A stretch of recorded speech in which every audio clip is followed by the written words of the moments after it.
I am delighted to welcome you this evening, afternoon, or morning, depending on where folks are web streaming today. And I'm Mabel Wilson. I'm the director of the Institute for Research in African American Studies, as well as a professor in the Department of African American and African Diaspora Studies here at Columbia. And I just want to start by saying I am speaking on the traditional land in an unceded territory of the Munsee Lenape, and I pay respect to their diaspora and honor their past, present, and future rights and presence of the Lenape on their homeland. So for the past 29 years, the Institute for Research in African American Studies, founded by the late Manning Marable, has been a fierce advocate of social responsibility in Black studies. The Institute serves as an academic resource for a local and global community that has cultivated an intellectual tradition grounded in Harlem and New York City's rich history and culture.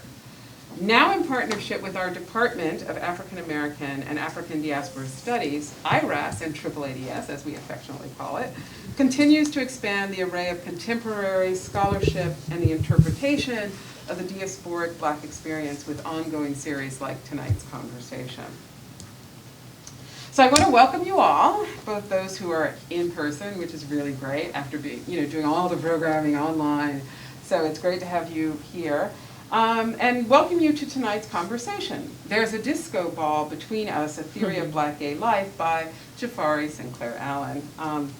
In conversation with our esteemed colleagues Sarah Haley and Mignon Moore. I should add that this event is co-sponsored with Columbia University's Institute for the Study of Sexuality and Gender, the Institute for Comparative Literary Studies, and the Center for the Study of Ethnicity and Race. Now I am pleased to welcome Dr. Jafari S. Allen, who is the inaugural co-director of the Global Black Studies,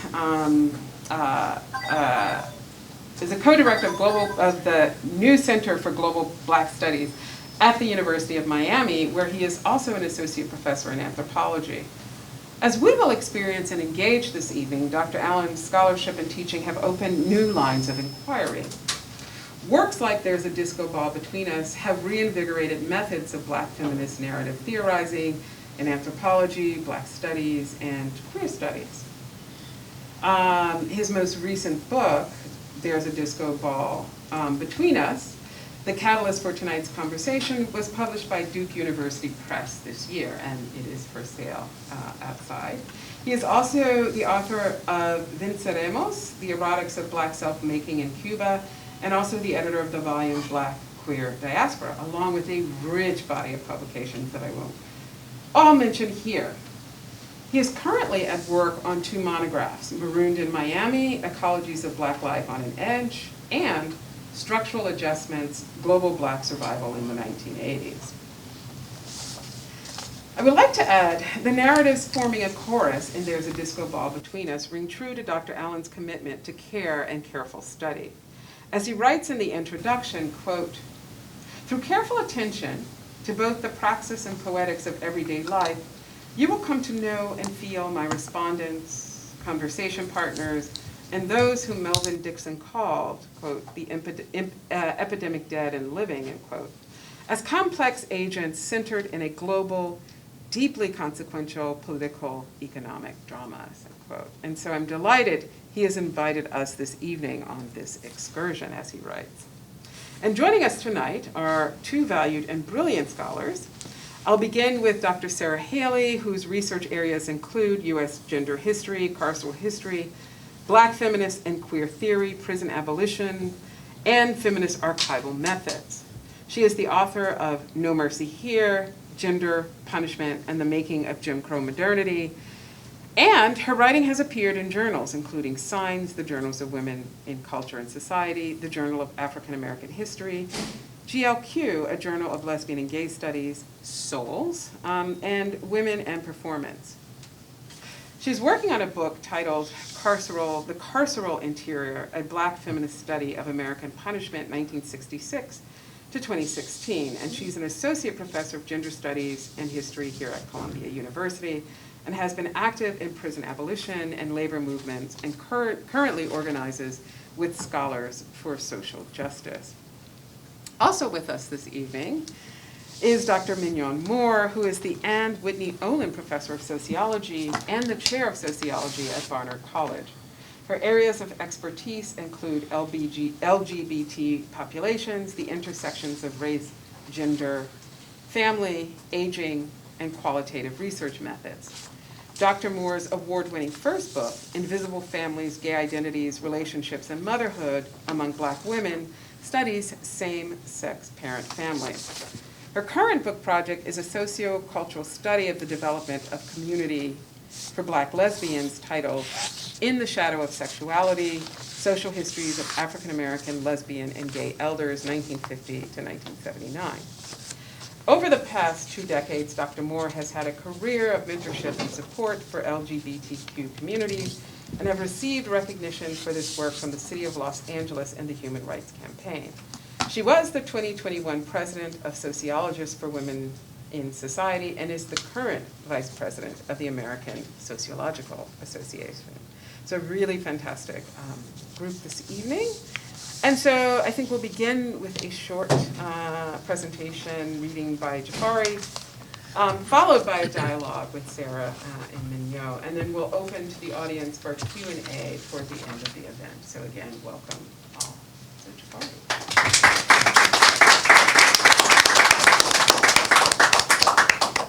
So I think I'll sit. Can I sit? Is that good? Okay.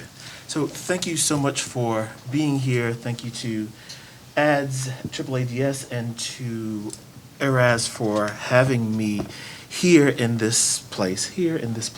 Morrison always finds her way into my head, here in this place that I know so well, but is also a new place to me. So thank you for welcoming me back home, and thank you to Professor Wilson for the land acknowledgement of the past, the present, and the future of the Lenape. And I didn't know that I was also doing a land acknowledgement with this with this video, right?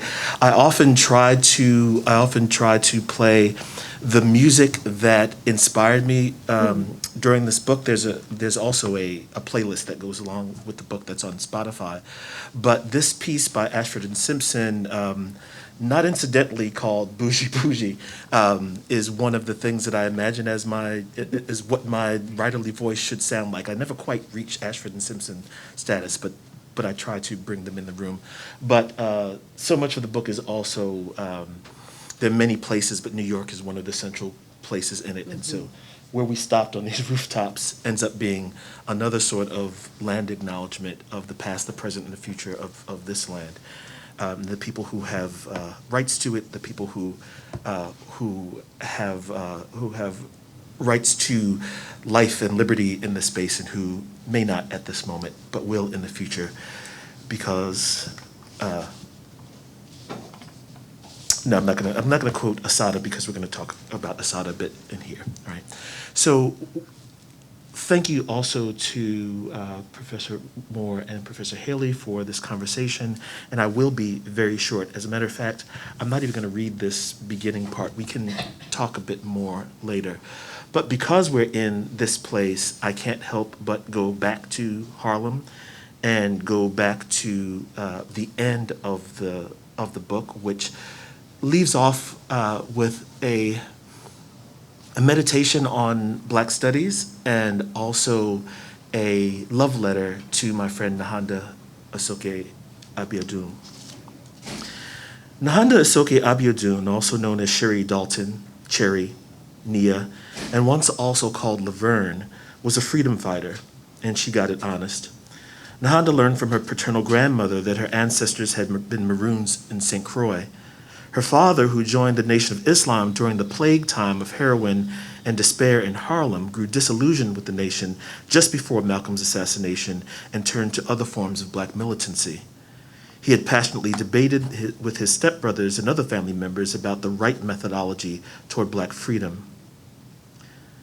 Upon her arrival in Cuba, two Babalaos, a Santeria priests, told her in brilliant detail that her deceased father was her, quote, protector, and had cleared many dangerous paths so that she could go safely through them, acting as her elegua, end quote, or opener of the way. But she also said that, quote, I do not think that being free in Cuba and not in some prison, or worse yet, dead because of the bullet of some FBI agent, is because of divine intervention.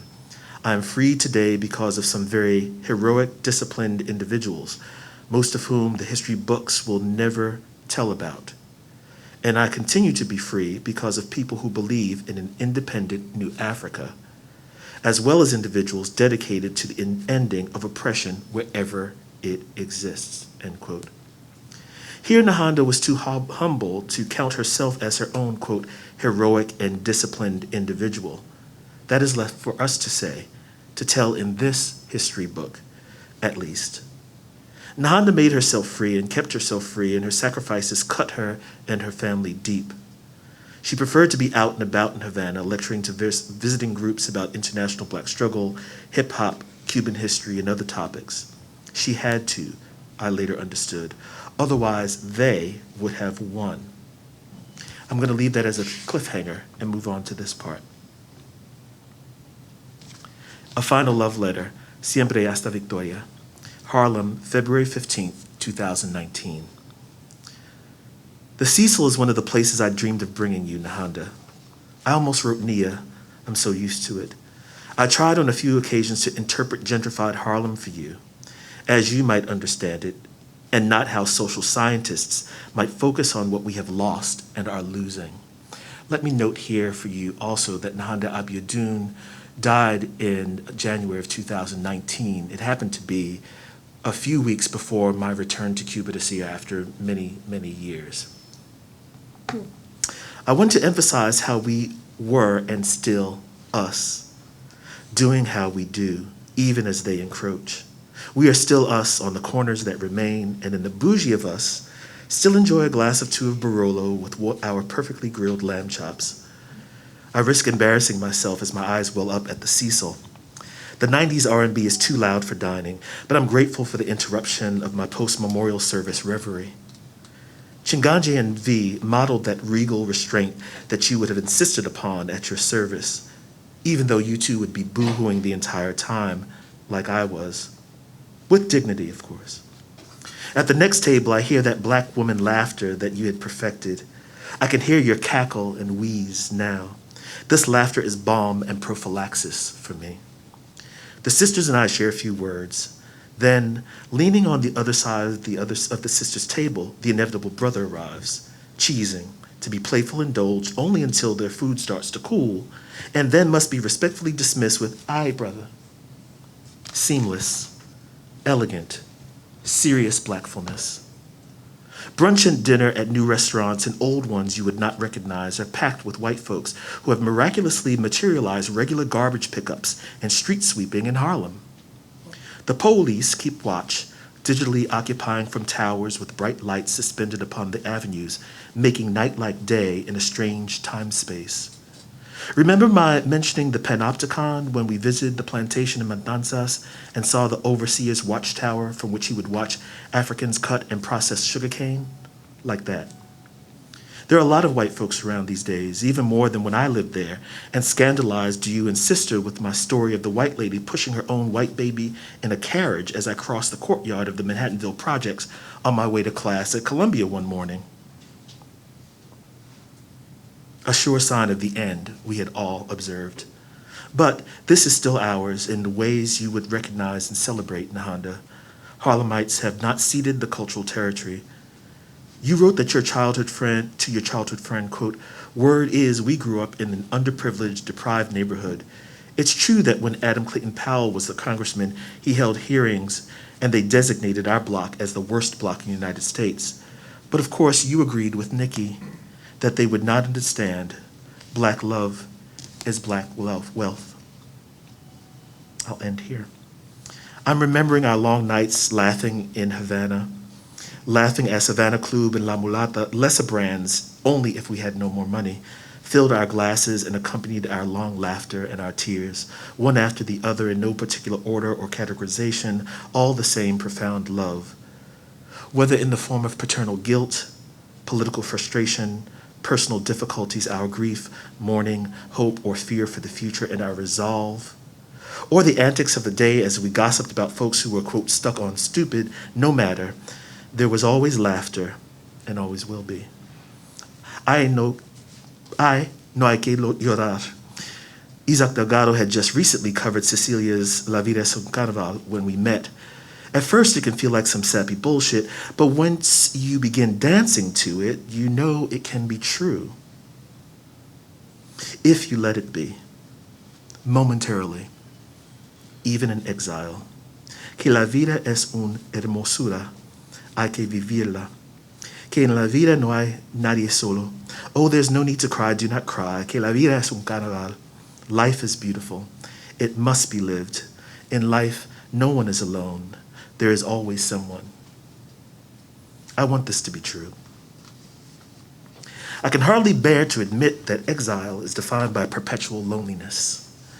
But it is, still. Still, hay que vivirla. It must be lived. I will not bore you with how that simple truth is now in such controversy in Black studies. Cliffhanger. Thank you.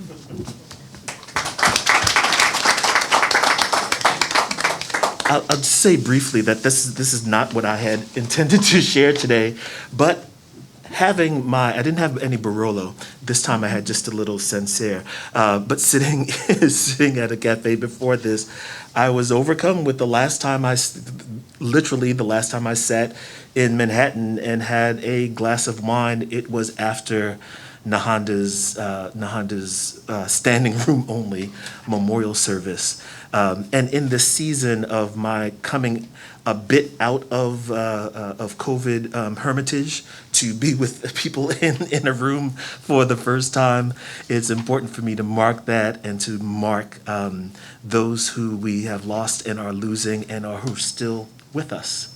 So, thank you. Thank you for that. So I'm so pleased to be here. I am in between two social scientists, which is rare for me, but also two people who represent important trajectories for me personally. And so it's very moving to be between Mignon, who we worked and lived in proximity to each other for a very long time, and I would just watch Jafari Allen through New Haven. I was not cool enough to know you then, but certainly admired you from afar when you were there. So in some ways this represents the experience of reading the book, as did what you just shared, which is to be transported, and to be transported over and over, which is a disorienting feeling and a beautiful feeling. And that is very reflective of what you just revised and improvised in changing the plan and in giving us this moment in the book, which I really appreciated. And so I wanted to just begin with a couple of moments in the book that kind of did that transporting work for me. So in preparing for our conversation, I was trying to describe this book to someone who had not yet read it. And I said, I feel like I'm in Jafari Allen's head. It's just so enveloping and expansive. And from the very beginning, I felt situated in different moments in life and in different moments in Black study, over and over, like I said. And so I just want to begin at the beginning of the book. The first line. That's the beginning. It is. Reads, Dear reader, there's a disco ball between us was expressly written to my students and to friends of my mind, some of whom I have never met, and among whom you may be counted. So immediately, I think we are called then to hear the famous line at the end of Beloved, she is a friend of my mind. She gather me, man, the pieces I am. She gather them and give them back to me in all the right order.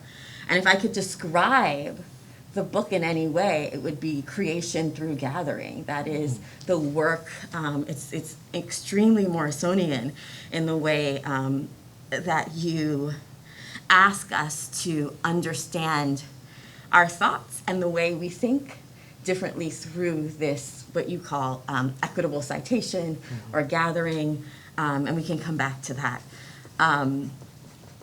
And so, yeah, so it's, an ethnography of the idea of habits of mind and a theory of Black gay life grounded in relation and in a process of gathering. So it's also, I think, gives us a process of relation and which is enacted by breaking the fourth wall, and the fourth wall of scholarly writing in many ways. And one way through peppered epistolaries, but also through affirmations of voice. So another moment in the preface, you write, on page 12 of an invitation, you write, "The voice here is my own, as much as can be countenanced by astute peer reviewers and decently managed by generous copy editors." And it's a brief line, right? But it immediately sent me lurching to a passage in Gloria Naylor's 1988 novel, Mama Day. Oh my God. I could just hear it. It's a novel in which ethnography is at issue. And this passage states, "But on second thought, someone who didn't know how to ask wouldn't know how to listen. And he could have listened to them the way you've been listening to us right now. Think about it. Ain't nobody really talking to you. We're sitting here in Willow Springs, and you're God knows where. It's August 1999. Ain't but a slim chance it's the same season where you are. Uh-huh. Listen, really listen this time. The only voice is your own." And so both you and Naylor ask us to consider what Black ethnographic practice and Black thought means in terms of kind of Black feminist and queer temporalities and geographies of listening, and through, I think, a theory of voice and referentiality. And I was just really kept being moved around by this book, and I just want to appreciate that, I think, exceptional ability. And I mentioned these Black feminist 1980s references that your beautiful writing recalled for me because they reflect both the specificity and nonlinearity of Black queer time in the book. It's a long 1980s book, but it's also a book that asks us to think differently about how time works. So I just wanted to start with a couple of questions related to these two resonances. How are we meant to understand the book as an ethnography of an idea? So an ethnography of a discrete concept of Black gay habits of mind versus or in relation to an ethnography of a structure or way of thinking. Mm-hmm. So I'm thinking of like the term habit, which is, a noun, but it's a process, right? And this book seems to enact a process of thinking. It lets us into a kind of cacophony, or a world and a sweeping structure that is about elucidating how we are meant to get to ideas. So that's just one thing I wanted to ask about. Is it both an ethnography of an idea and ethnography of a way of thinking, or are those two things the same? How do you think about practice, maybe, in the book?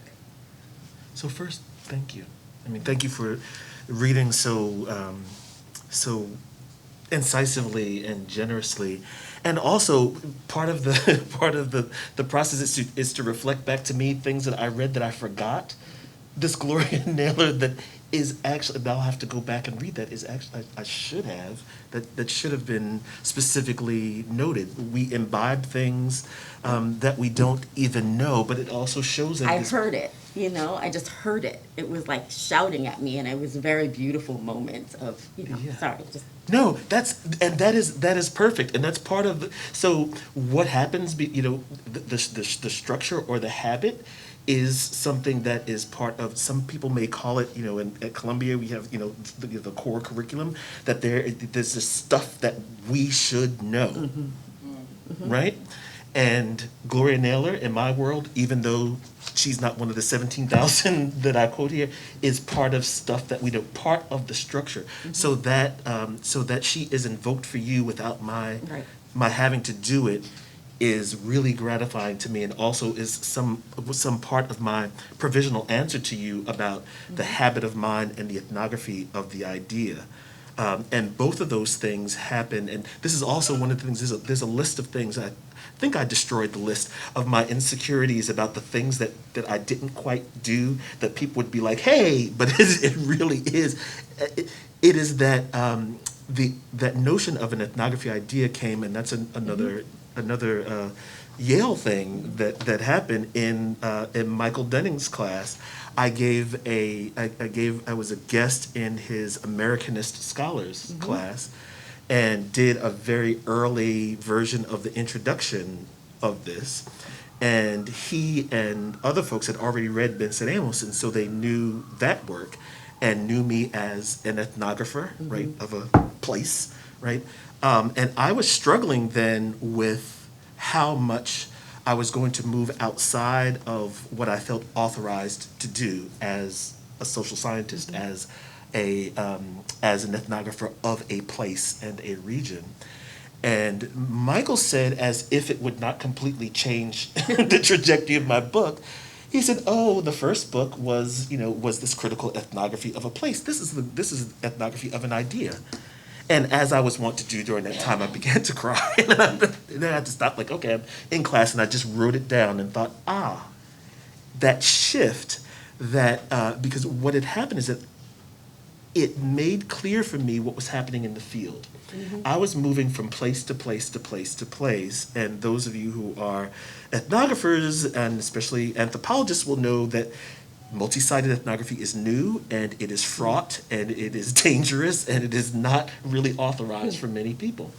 And I was moving with an idea that I had. Black gay was something that I traveled with and asked people about. Just as in Cuba, I asked people about the concept of blackness, as such. And there was the core of it. It does, I will say, the core of what I think of blackness does hold for most places. And then there are other voices.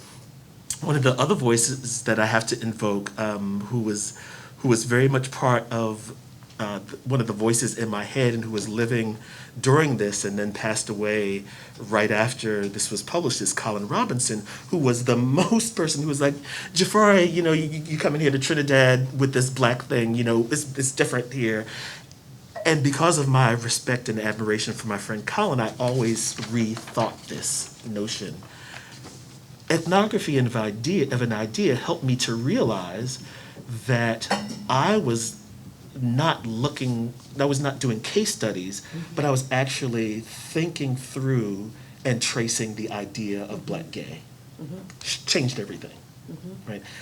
And when I did that, what was happening in the field with people who were doing HIV and AIDS work, people who were doing human rights work, people doing anti-violence work in various places in the world came into focus, and my own habits of what I really thought needed to be said about where I learned this in the long 1980s from particular folks came to the fore.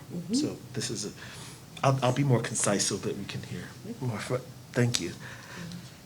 Can I follow up with, there are lots of ways to follow up. I know you all are thinking in your heads, I want to follow up on that. So can I read to them what you say this idea of black gay is? Please. Because I think it's lovely. So, I actually say? I was looking for it. I was like, okay. Yes.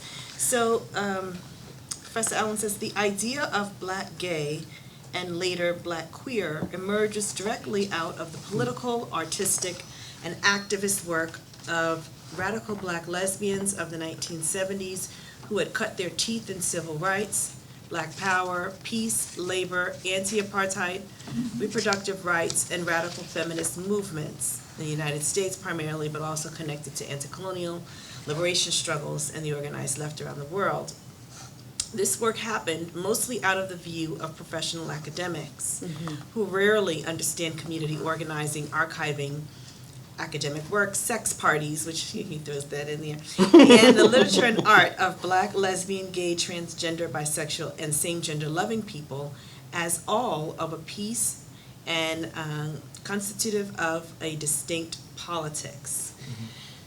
So I wanted to ask you, as a way to expand what you're discussing now, how does this concept, Black gay relate to the time frame around which your thinking is bounded, which I understand to be the late 1970s, right at the start of the 80s, through, I was going to say 2010, but then your excerpt was 2019, so all the way into contemporary time.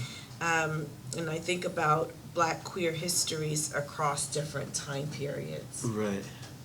Yes, thank you, and I guess I did define it. I had to, in searching through that idea, I had to think of historical boundaries, and so much of this also goes back to Yale, right? So some of that also goes to thinking the people in my head. So one's like, what will George say about the beginning part of it, which is boundless, and like, no, actually there needs to be, and so I chose the Black women's issue of Conditions 5 as a beginning, understanding that there was Black lesbian production before that, but because of the anthological perspective of that work, the people who were in that work and the foment of that moment, as well as a lot of other things that happened in 1979 that we show in here, including Bougie Bougie coming out. I choose 1979, and I end Black Gay in 1995 at the Black Nations Queer Nations Conference, right? The contemporary stuff that happens in parts 2 and 3 is that's when I begin using the word queer, because people, academics, right, begin using the word queer, even though Black folks have barely signed on to gay, and still haven't many, right? But this is a useful concept for us. But the dating that in the late 1970s with understanding that the histories of the Harlem Renaissance and before that there were always people who were same gender loving, etc. It's not to say that people were invented, but in my reading, this is a moment in which there was a flag of Black gay or gay Black, and I'll get back to that, at that moment when people were announcing themselves as such and creating organizations and discourses particular to Black gay or gay Black. The difference being, so if we were transported right now to 1990, we would be having a discussion of gay Black or Black gay. And Asoto Saint makes a really good point that is a silly argument because it's about where the modifier is placed, et cetera, but the way that people understood it is that one could be Black first or gay first. You can be identified in and with the Black community or the gay community. And so there were discussions of that. And the discursive winner in terms of who did the most work and who convinced us was Black gay, right? And I'd make that move also to have us think about the category gay that I think we skipped over I think folks skipped over much too quickly. That queer has purchase, and there are and queer helps us to, as Jose would say, think of new horizons. It's something that we reach toward, that we don't reach.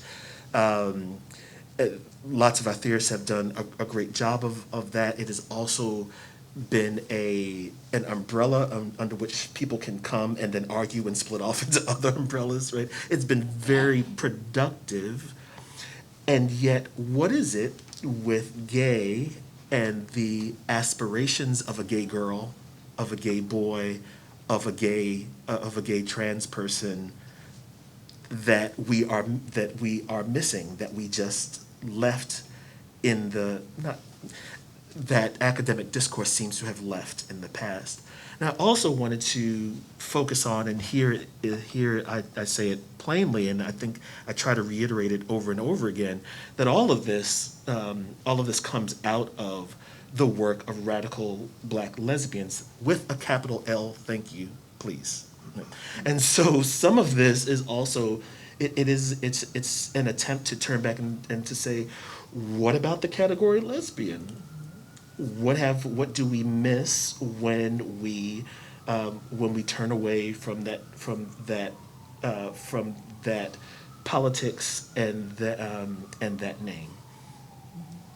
And so one of my anxieties was the gay or queer. The first title for this book was Black Queer Here and There. And as I said to the class earlier, that it was, from the beginning, I liked it because it rhymed and because I was going here and there. But there are inherent epistemological, conceptual problems in all of it, in here and there. But what about the back and forth? And what about the here and now? And then the queer, which leaves off so many, and which I would say most of my respondents and even the epidemic dead would take exception to being called queer. And so gay is valorized in that way. Young folks have told me, that's old, right? Yeah, really, I know. They tell us that.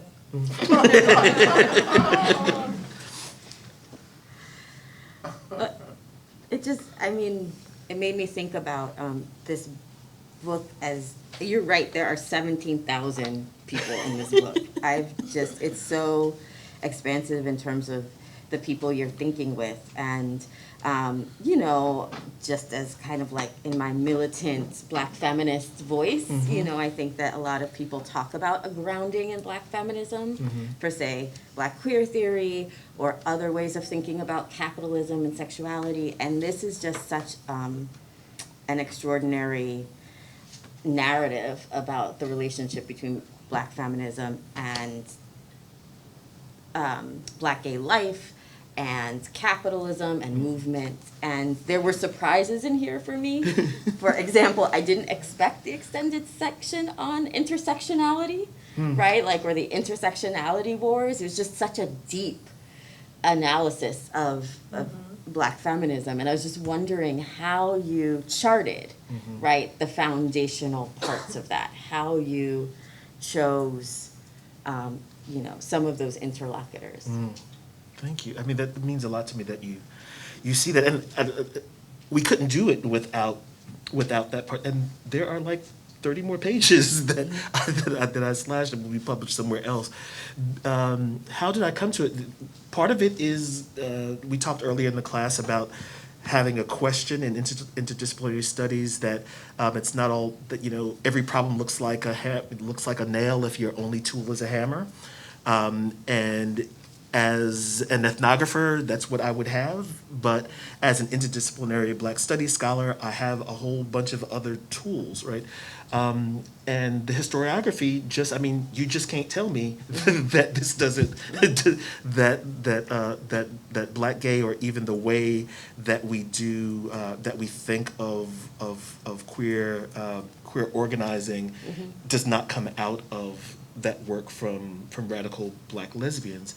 And the interlocutors I chose because of those, they were those that I met at first, either personally or in my work, or who, when you go to a place and people say, if you want to do this work, you have to read this or do that, right?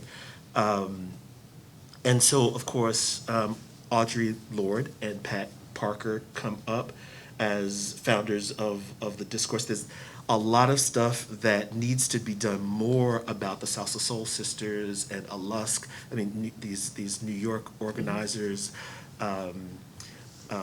Folks have been doing work on Combahee River Collective, which is key, and people know about that. There were collectives all over the country, and actually working with a sister in Brazil about collectives in Brazil as well. And so I wanted to give a sense of the trajectory of what brings people to the work. So what brought them to the work? It wasn't because their advisor said, you ought to work, right? It's because they were saving their own lives, because their sisters were being killed, hunted, because Black people were catching hell all over the world, and they got to work. And how did they get to work?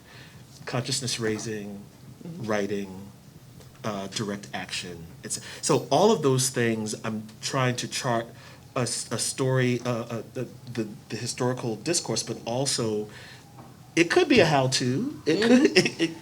Yeah, I was going to ask about that because so you gestured at the parentheses, and for folks who haven't read the book, they may not know, right, what that means, which is the citational style of using first names after first names only of your interlocutors after the first time you use their whole name, and then their last name becomes in parentheses. So it's a citational practice and potentially a model, and I was wondering about that. If you could say more about that. Yes, and that's part about what's countenanced by by the Chicago Style and Duke Press and my editor, et cetera, et cetera. I'm very thankful because that was very controversial. I was wondering. Very controversial. Okay. And so, I mean, one of the things that producing this book has been a labor of love, and it's been beautiful. Difficult, but really beautiful throughout the process. And I got really sterling reviews, but then at Duke we have 2 sets. Except the first set, this very famous person who, you get, those of you who have not written these books, you get these reviews. And if you're a good student like me and you know people's prose, I knew who they were within the first 2 pages, right? Because, first of all, I knew that they would send it to the right people, and then I'm reading it, I'm like, oh, this is so-and-so, which let me even trust what they're saying more. And one person was like, I don't know about this first name thing, it's going to seem like you're being disrespectful. I know you're not being disrespectful, but it may seem disrespectful. These people who you're naming might actually, not like it, and blah, blah, blah. What are you going to do? What are you going to do about that? And my editor's like, I don't know what you're going to do. And I could have just changed it, but it felt wrong. It felt dishonest to change it because this is my voice. And if you're in my head, I'm not thinking, Moore says, or Haley says, or Cohen says. I'm talking about people who I know, and even people who I may not know, who I have a sort of friend in my head intimacy with because I've been in this work for so long. And I don't know whether it should be a model. So early on, I had a guest spot in a grad course. It was Amy. It was Amy Cox's grad course at Yale, and one of the students asked about this and said, that it was jarring to him because he didn't know what to do. He didn't know what to do with that, and that this is not something that he could ever imagine doing with people that he felt of such high esteem, calling them by their first names. And I said, that makes absolute sense to me, and you shouldn't. Don't try this at home, right? And that's not to say that I'm better, right? That's to say that I've been living with these works for a very, very long time. And if you notice, not everybody, so I did change. So Hortense Spiller is never Hortense. And it's because of what's in my head. Right. I have never met Hortense Spillers, right? Totally, but I just get the sense. Yes. I just get this. So she, right? And then other people get other things like Cicel gets Monsieur Cicel, right? Because in my head, he will never be Aimé, right? Long dead, whatever, Monsieur Cicel. James Baldwin gets Mr. Baldwin, Jimmy, and James. Because he's so complex in my head that he's all of those things. When I'm critiquing him, however, he is Mr. Baldwin, our peerless bard. And then I go on to say where I thought he was wrong, right? And then another place I say, Dear Jimmy, because that's how, I meet Dear Jimmy in Just Above My Head and Native Son, et cetera, Our peerless bard, in some of the essays, especially the ones, A Note from Paris, where he's taking the internationalist stance and not a diasporic stance, and I want to say, right? So I don't know that maybe it's a model to say that we should be clear about our intellectual and aesthetic intimacies and our aspirations, and also be willing to be at a cocktail party and have, Hortense Spiller say, "Excuse me, we've not met," and that's the other thing. Sort of, we've not met, and so it's inappropriate for someone to go down the street like, "Hey, Mignon," no, this is Dr. Moore until that time. But what if I've been following Mignon from jump, right? What if I had been, up and through, Timberlands or lipstick? What if I had been all through her oeuvre? I may not say it to her personally, but I may, this may, and this is something that I think about when I think about AAADS, and I think about the long history of Black studies here, right? When Manning was here, I didn't call him Manning. I didn't. But after reading everything and feeling that legacy, that some of it is just so close that to write Manning, to write Marable in Deepwater is too much of a distance to be intellectually and ethically right for me to say. So when you do this, and I feel like we are running out of time. I have so many things I want to Are ask we? you. Oh, I'm sorry. But when you do this, is it? Do you take this? Is it because of the interdisciplinarity of African American studies? Because you don't just do this; you do a lot of things. I mean, I think that Sarah put it so beautifully earlier with your improvisation, just the way you decided to change up what you were going to, how you were going to start tonight, the temporality. Are you feeling a comfort moving away from anthropology, or I don't know anthropology very well as a sociologist. How is there a thread that is, if you think about a tapestry and there's some gold thread that's in there, and you can't always see the gold, but it's there. Is that how you're taking these privileges? It's not just the names, but it's the way you're talking to us here as though we're having a conversation. And so I was wondering, is it because this is African American studies or interdisciplinarity? What makes you think you can do it? That's a good, this is a good question, because as I was saying to the class earlier, that that one of the entreaties to graduate students when I shared an early version of this with students at University of Miami, they were excited about the anti-whatever disciplinarity thing, and one of my colleagues said, "Not for you. like this is not what you're being trained to do, right? We need you to," right? And I say here very clearly that the first thing is to master the. Oh wow, yeah. Sorry, Audrey. To master the tools, right? So that is that you want to be the best historian, right? To be the best ethnographer, to be the best statistician, right? Learn those tools, and then you can move out. So in jazz also, that you can't improvise if you don't have chops, right? Oh wow, it sounds egotistical, but it's not, right? But the thing is that all of our first books are chops.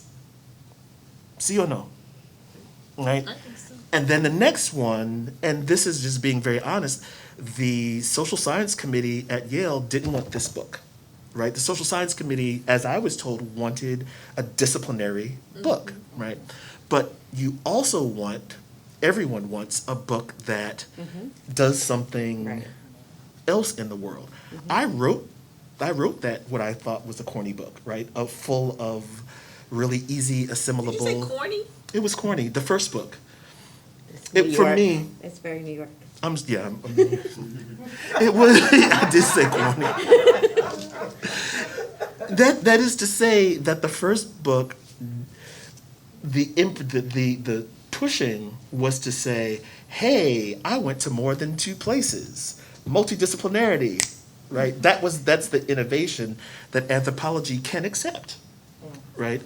And the freedom to come out, right? The freedom to say that yes, I'm dedicated to ethnography, and I'm dedicated to teaching students to master the tools of ethnography, and it is only one tool, and I am a critical Black studies scholar. Yeah. So I like the tapestry thing. The thing is that the material that we're making it with is again the material of the Black intellectual tradition. Yes, yes, Right. Exactly. yes. The pattern may in fact be the pattern that I learned here downstairs in anthropology. And Columbia anthropology is distinct because it hasn't been a traditional, we were trained to be social theorists, right? And so there's more room there. But the pattern may be the discipline. But here's the deep cut for those of you into fashion, the draping. Where the you could have somebody could give you a piece of cloth that goes like this, and it could look like that on you, but if you know what you're doing, you put a dart here and then you swoop it up there, it is a different sort of garment, right? That's how I see it too. That's how I see this book. I like that. Did you want to go? Yeah, no, I was just gonna say something about that because it's just, I hate to put it this way because it sounds reductionist, but it's so effective. Like, not just because it reveals, kind of like familiarity, but because it makes you wonder in powerful ways. There's this moment when Georgia May comes up and I was like, I only know of one Georgia May, but I don't know. But it makes you wonder in powerful ways. There was moments when I wasn't sure, only because of like my reading, whether it was Barbara Ransby or Barbara Smith, and I just thought, this is great.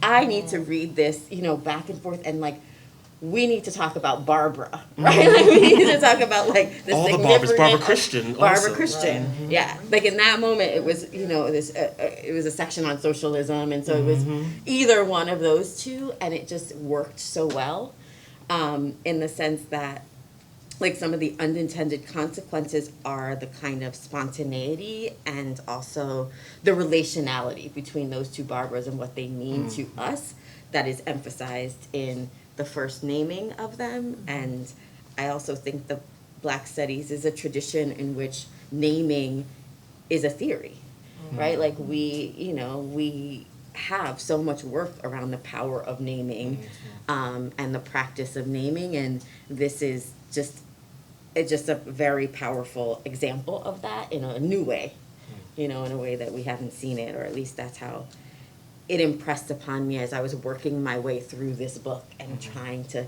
think with all of the people who you think with. And again, there are so many, many figures in this book. Thank you. You both have been so generous. How much time do we have? So I have to just tell you, I keep taking this off because when we're having a conversation, I realized through COVID, there's so much of the interaction is watching people's expressions. And so I'm having a hard time because you can't see when I'm looking at you. You can only see this part. So so that's why I keep taking this off. But I wanted to, the engagement of radical Black lesbians with Black gay men. I wanted to know, when do they engage? So for those of you who haven't read the book, he does a beautiful job of trying to show elements, historical elements, artistic elements of these two groups in the shaping of this Black gay during this period of time. At least that's how I understand it. And so I wanted to know, when do these groups engage with one another in their theoretical and creative writings, and also in their social worlds, and when are they separately constructing lines that end up working congruently to produce Black sexual identity and community? So can you say something about those two groups? Yes. Thank you. So the anthological generation is the first chapter after the introduction, and that tries to historically talk about this generation in the late 70s, early 80s, beginning with radical lesbian feminists doing work in radical lesbian feminist organizations, in labor organizations, Yes, and yes. right? So they are doing this work, and my reading is that although there were also black men who were working in various organizations, right, that had not come together in the way that black women had until the moment at the beginning of the long 1980s, and they say in their work and in their writing that they are inspired by, taught by, following these black women, right? And one of the things that and maybe this will come up next week at my talk, my reading at the LGBT Center with other black gay writers, that I've been waiting for the blowback of my saying what black men sort of modeled, what we had of a politics from black lesbian politics, but stopped short in some places. And one place is socialism, and is getting involved in on the ground politics outside of HIV in the ways that the women had, understandably so. So I say very clearly that at this moment people were dying rapidly and were waiting to die, and as Phil Wilson said, and nobody cares, right? So they had work to do. There's a moment in 1981 when Pat Parker comes back from a conference with black men and other people, and then gives a speech to third world lesbians, where she says, I had some questions for my brothers. And that is, why not, instead of just focusing on HIV and AIDS, why don't we talk about universal health care? Right? That would then be, part of that discussion. And then she says, and I wonder where my brothers would be, or what my brothers would be on the question of cancer, of breast cancer and uterine cancer, etc. Right? And she very untypically says it in a very polite way. It's an interrogative. It's not an accusation, right? And so there's a moment later on where we move to the 1990s and we talk about what happened to the movement, right? That was a movement of lesbians, gays, bisexuals, and transgender. That was the framing in the 90s. We have more now, right? And that there were organizations like the Black Lesbian Gay Leadership Forum, etc. Black men and black women had partied together for forever, but the movement piece of this, the organizing piece of this, began to break down, I think, right? As the 90s marched on, and as HIV and AIDS organizations became more NGOized, right, the infusion of capital in them, where people were trying to figure out how to do the work, that some of the imagination of people like Essex and Joe may have suffered. Why am I saying may? Suffered. Some of the imagination suffered.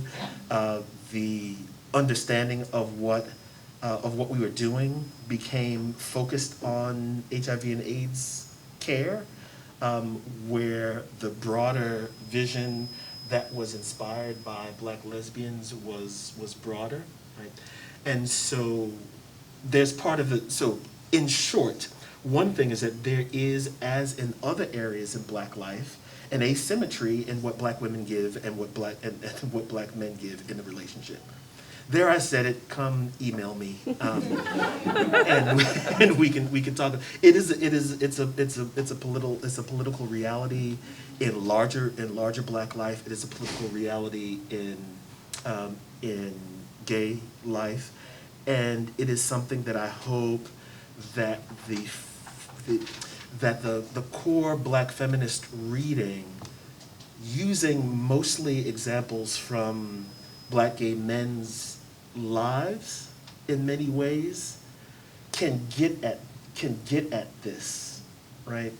That the discussion about desire, like desire runs through here, my own intellectual desire, my sexual desire, my all sorts of libidinal stuff is in here, trying to lay bare what was happening, how we are attracted to one another as sexual objects, but also as sexual subjects, but also as political subjects to look up to, the men that I looked up to. But also to then say, I'm not giving this up, and I'm not saying that I'm doing this because it is all affect, it is all desire, like all of that great stuff, that intimate stuff. I'm not ready to make that abstract, or to try to try to sanitize it, or to try to make it something else. It is what it is, and yet we can also see it as an object of, can you build politics on this? Mm-hmm. Right? I call it dick politics, right? Can you, right? If you have an organization, why is it that the leaders of the organization are cute? I mean, there's something to giggle at, but this was a reality in Atlanta. I witnessed it. I was there. It was a reality here. People who are typically masculine, right? Why does the movement look like that? Why was I attracted to that and wanted to be part of that movement because of Maurice Franklin and how fabulous he, beautiful he was, and that I wanted to be like him, right? Then can we look back and say, with the help of Essex in his Black Machismo poem, think through the problematics of a Black masculinity that has sort of, that can have a debilitating piece of it if your politics is all around that desire and people who look like us and people who we want.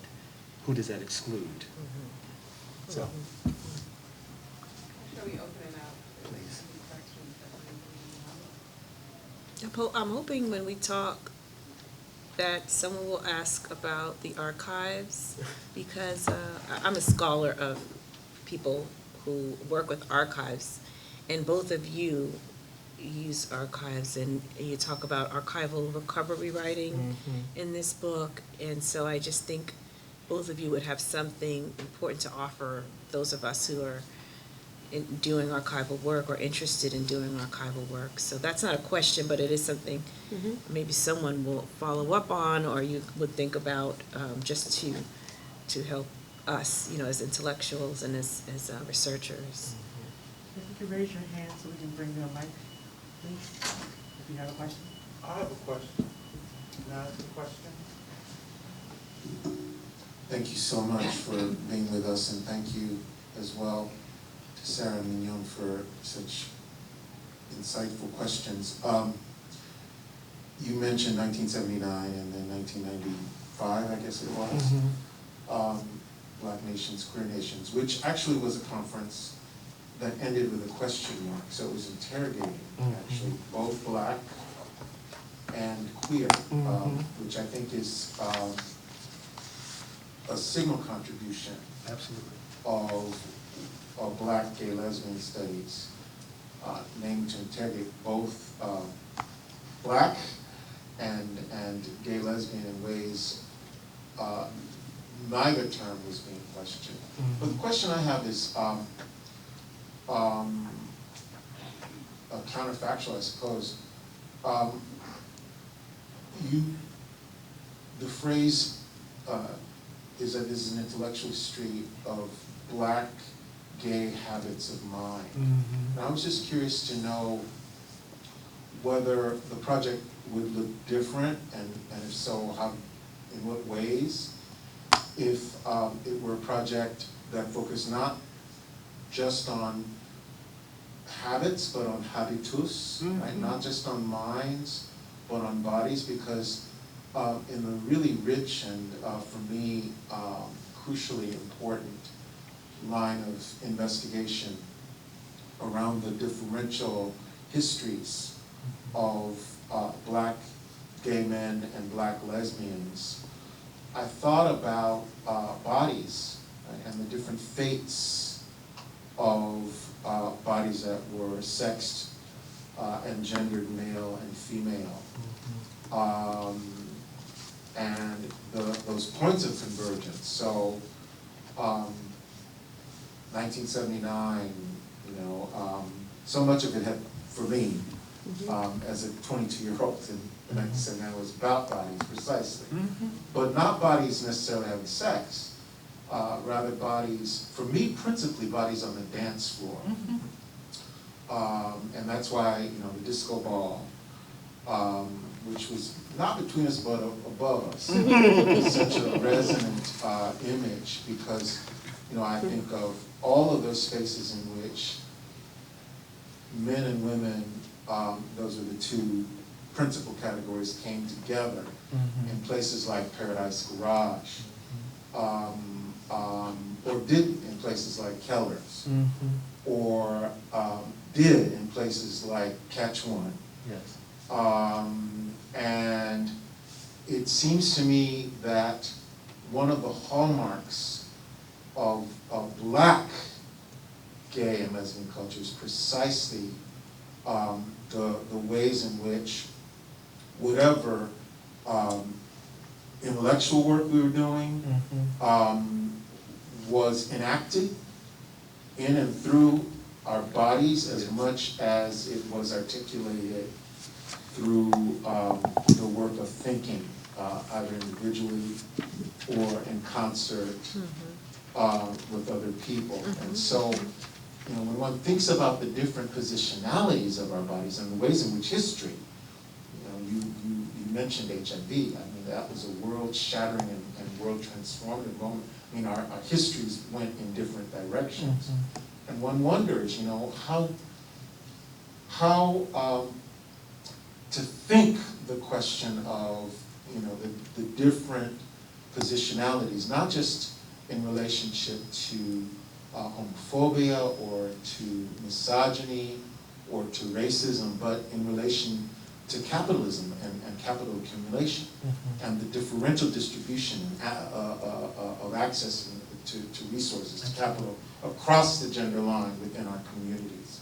So could you, how would the habitus complicate the work of the history, and how, to get to Mignon's question, how would the archive look different, right? And consist not necessarily of texts, but of the remains of the material culture, right? Of this embodied presence from 1979 to say 1990, 94, 95 for you. Thank you. It's absolutely correct. And one of the things that this points out is a narrative failure. I'm not saying a failure, but that I stretch to try to do that and can't in some ways. So the habitus is really quite important, and this notion of the Black gay habits of mind and ethnography of an idea. Who is traveling with the ethnography of an idea? Me, this body. The habit, I'm inhabiting this. And so one of the ways that I try to do that ethnographically and stylistically is that's why there's so much. I mean, it's not just me throughout the book because because I'm a narcissist maybe, but because I'm trying to show a body in a place. And my body is in various different places dancing. And I'll just be very brief because I just want this thing.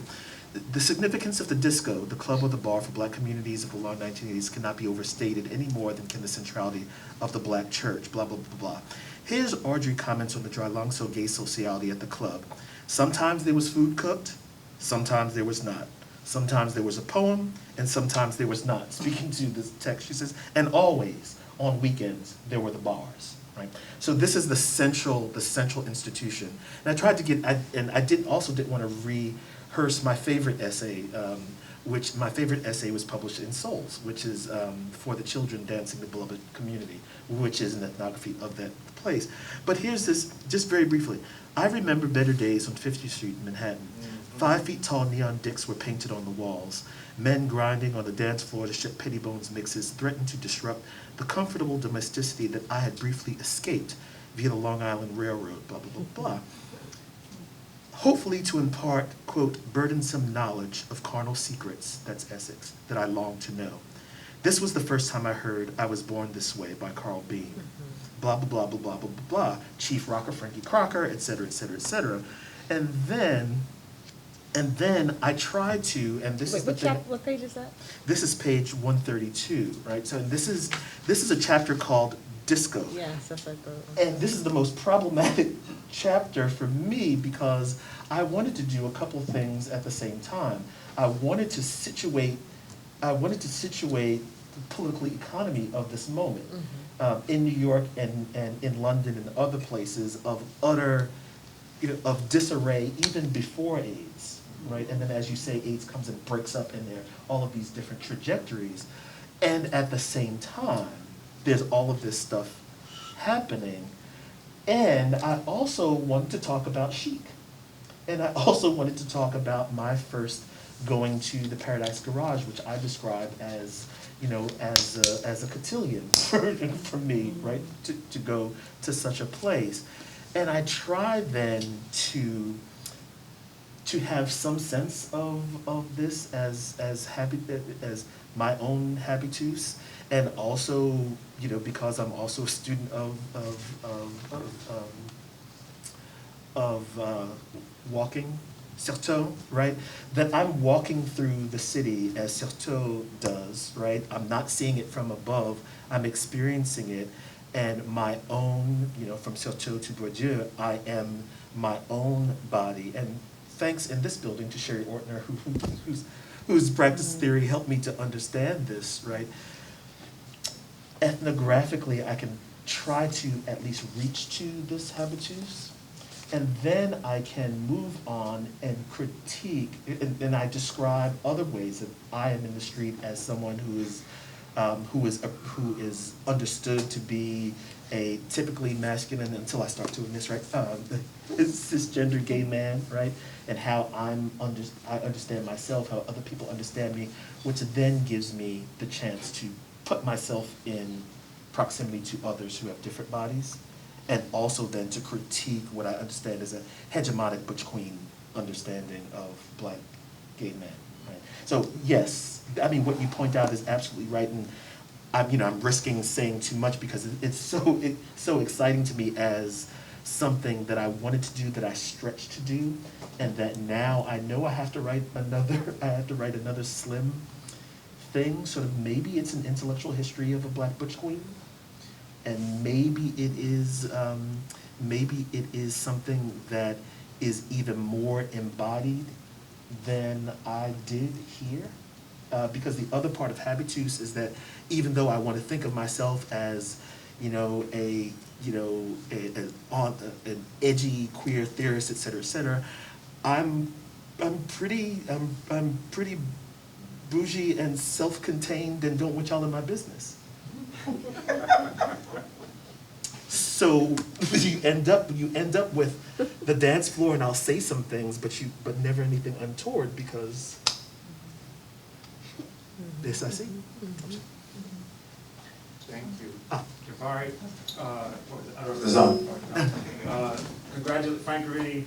congratulations on, I think, an extraordinary, absolutely extraordinary book. I know everybody's brilliant today, but this is a brilliant book that you put together. I really believe that. It's generative, stimulating, and there's so many things to ask about.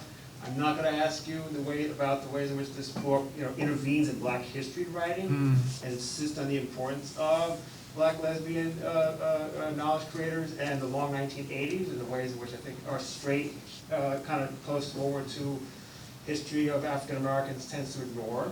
I'm not going to ask you how seamlessly diasporic this book is, which I think you gave us a sense of that in reading your passage about Nahanda. I'm gonna ask you about one of your cliffhangers. I'm gonna improvise my questions, just like you did, which, when you kept repeating in Spanish, "Hay que vivirla," right? Life must be lived.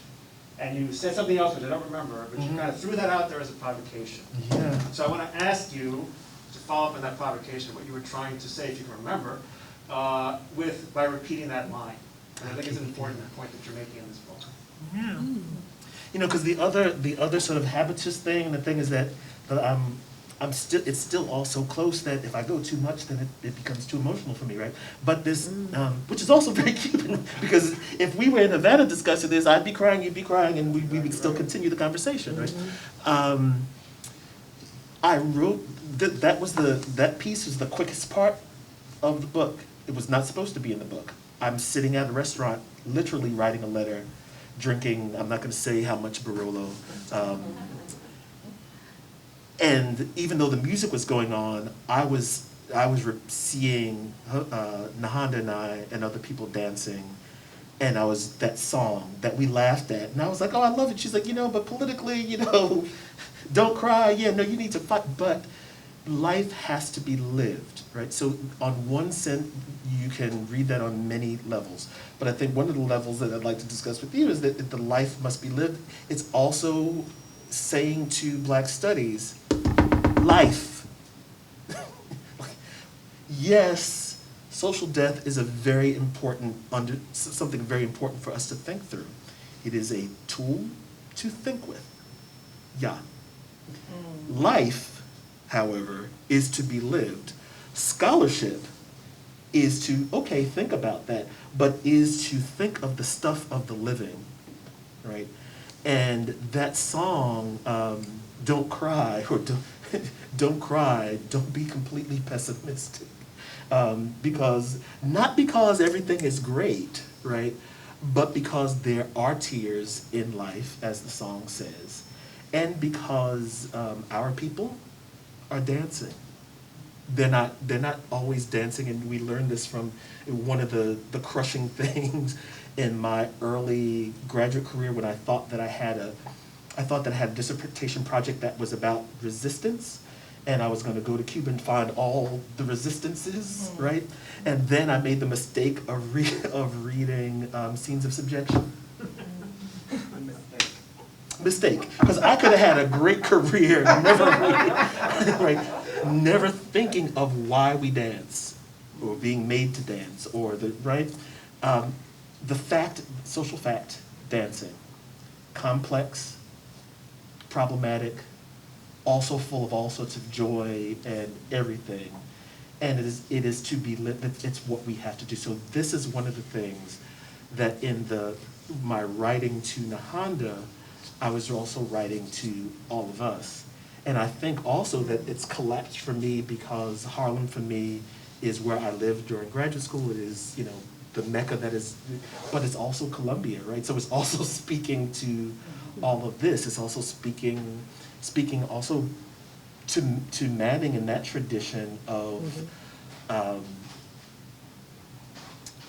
is very different, I think, from other streams that are very abstract and or that have to, in order to make really beautiful and really erudite arguments, have to bracket out life. It's just, I think it's, yeah, I see. But what I'm saying is that I think that in order to make something, to make something like, to move social death out of Patterson into something else, and to create Afro-pessimism, not the film, but the film stuff, but the new stuff, that I think that we have to stay in the psychoanalytical, we have to stay in the literary, because the moment that you go to everyday life, there are complications that point to something really that it doesn't hold for me, right? And that we need to consider all of those things. So that's part of the cliffhanger. that does not get answered specifically. But if you go to the front, you'll say, so what do? We do what these women in 1974 did when they were literally being, their sisters were being killed. What these men did when they were literally dying. You keep working. Thank you. So I kind of don't know what to ask now, but because you said, yeah, every time you all open your mouth, everybody opens their mouth. I kind of don't know where to go with this, but some of the last things you said reminded me of Michelle Roth-Trio's point about how people always run ahead of discourse. Mm-hmm. It's so difficult to capture, what life is doing at any point, and yet the question I wanted to ask was sort of in line with Mignon's provocation about the archive and how do you capture? And also Sarah's provocation too about the idea of kind of Black studies.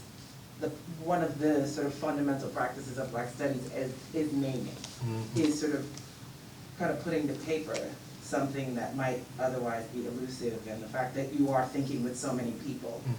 And even how you started today with this sort of love letter to your friend who had passed on, Honda, and I thought there's something important about capturing a moment that's already passing, and I feel like so much of the worry about Harlem is also about capturing a moment, a way of life that's already slipping through all of our fingers. The Harlem we remember and know and love is already something else. So much of this time for people who were raised in New York, who saw some of this stuff, maybe absorbed some of it through osmosis, that's all gone. And I almost want to, first of all, I want to congratulate you too on, it's an incredible achievement to sort of gather so much of this and attempt to capture what often eludes us as thinkers and writers, because people are living so far ahead of what we can often do. But I did want you to think aloud about that work of naming and sort of a litany for the ephemeral and the dead as a litany for survival, to raise Lord again. And sort of what you hoped to do for people whose lives in some ways don't always get this kind of attention, treatment, respect, and theorizing, that intellectualizing of lives and ways of being that just oftentimes are not seen as those types of subjects worthy of, and how then did you even assemble all of the, again, many ephemeral pieces of evidence to do this? I don't know, it's a very historian question for me, but I can't help it. So, yeah, I'll stop there, but I'm gonna ask you more at dinner, so. And I'll ask you more. Thank you. It's really gratifying. I mean, really gratifying for people to get, deeply gratifying to know that people get the intention, and I'm very grateful. And Sarah said something earlier about reference as reverence.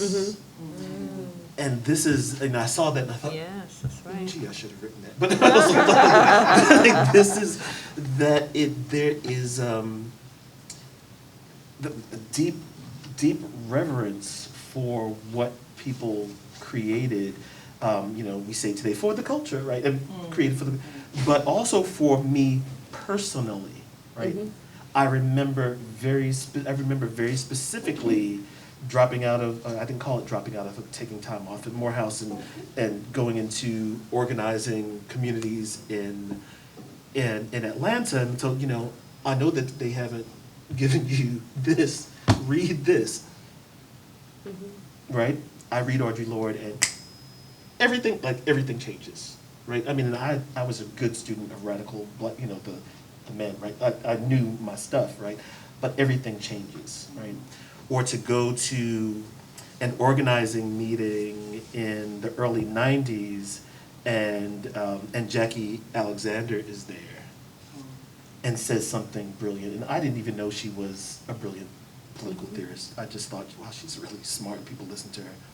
And then Kathy Cohen comes in the room, and and I remember very clearly, it was about before the Audre Lorde Center for yada yada yada yada was named. Audre Lorde Project. The Audre Lorde Project, Yeah. and it was for Two-Spirit. I remember. Even getting to that name took a long time. The mission, the workshop was to create the mission statement. And she walks in the room and blah, blah, blah. She says something, and analytical, conceptual clarity descends upon the land. Mm-hmm. Changes everything, right? So there's a reverence for that, those people who were like living, those people living hope their best lives right at this moment, right? And also for those who have gone before, not only because they haven't gotten their due, but because I also learned somewhere between Vincent Hemos, the book, and this, I also learned where I belong intellectually. And so in the classroom, I know what I now know what I'm supposed to be doing, right? And then in literature, I'm supposed to be writing for posterity. Like, even if y'all didn't appreciate it, my mission was that somebody is going to say, here's one way to do things, and here are these 17,000 people that if no one else tells you is hidden in this little sort of thing. And so I took that really seriously. And of course, folks have called it, like, defense of the dead. In some ways, it's one of those. It could also be some really smart millennial told me that this was that they thought of this as a mourning practice, and of course I began burst into tears again, because in some ways it is that also. And Black mourning from slavery until now has been joyful. It's always joyful. Mm-hmm. And I want you in my celebration of life. Absolutely, and I want you in my head, right? I mean, I want you in the conversation. And at my desk, I'm sometimes jumping up and dancing. Mm-hmm. I'm sometimes staring off at, because I'm looking this way because the way that my study is set up on this level, the level of my head, are all the anthologies and Joe and Essex and everybody, right? Mm-hmm. And then over there, there's anthropological theory. So you bring up Trujillo and the passing and the anthropological tradition of documenting what may be passing. Yes. Or documenting what may have been strange or exotic, what other people don't know. That's in here too, because I still think that is important. Yes, I'm going to say less. Okay, sadly, that will have to be our last question for the evening. Oh, isn't it only 4:30?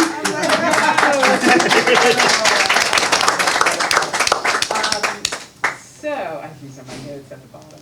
I mean, I took copious notes actually, because I think there were some just really amazing things. But I do want to say, this is the book. It is available. It is. Thank you so much. Yeah, for those online, you can find it in your local bookstore. But I do think there's a kind of ethos of gathering here, right? And again, I think as brought out, the people you know, people you may not know, but there is a kind of intimacy here, right? And I think many of us who are teachers realize that teaching, the pedagogical, is also an intimate act, and also an act of generosity, right? And that's the thing that I appreciate, that this is such an incredible, generous gift, I think, to us all. So thank you. Thank you, Sarah, and also Mignon for coming today, and also sharing your insights. So, I just wanted to say just a few things. Jafari, I wrote this down, will be a part of an event next week on Wednesday evening at 7 p.m. Paradise Regained, Black Queer Writers Read, which is hosted by the Bureau of General Services Queer Division. So go to their website and find out more, but I think that should be fantastic. Also, just a special thanks to our dedicated colleagues, Sean Mendoza and Sharon Harris, who's always putting things together. thank you to our videographer, thank you to Sound today for making this possible. I just want to share some upcoming events on Monday, September 19th on Zoom Nation, as we have been calling it. Here we have our second conversation series with Stephen Thrasher, who's wrote a fantastic book, The Viral Underclass, The Human Toll When Inequality and Disease Collide. Joining us will be Sam Roberts, who was here earlier. And I think it's going to be an important conversation given the race and class contours of not only COVID, but also recently monkeypox and polio outbreaks. And Stephen has done amazing work also on the history of AIDS, so many connections here. Also, we are also pleased to be a supporter of Flowin', Breakthroughs in Black Feminist Jazz and Literary Studies, a conference in celebration of the amazing Farah Jasmine Griffin, our founding chair of AAAADS, and this is hosted and organized by Yale University's Black Sound and the Archive. And that will be on Friday, September 24th, and Saturday, the 25th. So that is not to be missed. See their website for further information. And also, mark your calendars for a memorial, exactly what Natasha was talking, a celebration of the life and work of our dear colleague, Professor Stephen Gregory, which will be on November 18th at Faculty House here in Columbia. And this gathering will also include an exhibition of Stephen's extraordinary photography. So again, for more information about this and other events, please check out our website, fmstudies.columbia.edu. Right? And thank you, audience, for coming tonight and for your amazing questions. Good night and be well. Thanks.